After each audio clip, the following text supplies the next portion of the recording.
ಉಗ್ರ ರಾಣ ವಿಚಾರಣೆ ವೇಳೆ ಹಲವು ಸಂಗತಿಗಳು ಬಯಲಾಗ್ತಾ ಇದ್ದು ಪಾಕ್ ಉಗ್ರರ ತರಬೇತಿ ಕ್ಯಾಂಪ್ಗೂ ಕೂಡ ಈತ ಭೇಟಿ ಕೊಟ್ಟಿದ್ದ ಅನ್ನುವಂಥದ್ದು ಗೊತ್ತಾಗಿದೆ.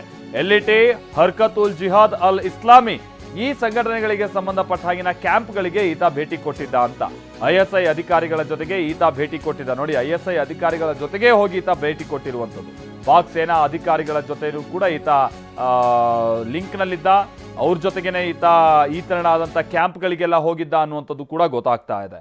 ಸೊ ಅಲ್ಲಿಗೆ ಈತ ಅಲ್ಲಿನ ಉಗ್ರ ತರಬೇತಿ ಕೇಂದ್ರದ ಕಡೆಗೂ ಕೂಡ ಹೋಗಿದ್ದ ಅಂತ ಅಂದರೆ ಈತನ ರೋಲ್ ಮತ್ತೊಂದು ಬೇರೆ ಬೇರೆ ಘಟನೆಗಳಿಗೆ ಸಂಬಂಧಪಟ್ಟಾಗೆ ಏನೇನು ಇರ್ಬೋದು, ಎಷ್ಟೊಂದು ಈತ ಇನ್ ಡೆಪ್ತ್ ಆಗಿ ಇಂಥ ಚಟುವಟಿಕೆಯಲ್ಲಿ ತೊಡಗಿಸ್ಕೊಂಡಿದ್ದ ಅನ್ನುವಂಥದ್ದಕ್ಕೆ ಇವೆಲ್ಲ ಪುರಾವೆಗಳನ್ನು ಹೇಳ್ತಾ ಇದೆ. ಆಮೇಲೆ ಹೇಳಿ ಕೇಳಿ ಈತ ಪಾಕಿಸ್ತಾನದ ಸೇನೆಯಲ್ಲಿ ವೈದ್ಯನಾಗಿ ಕಾರ್ಯನಿರ್ವಹಿಸ್ತಾ ಇದ್ದಂಥ ವ್ಯಕ್ತಿ.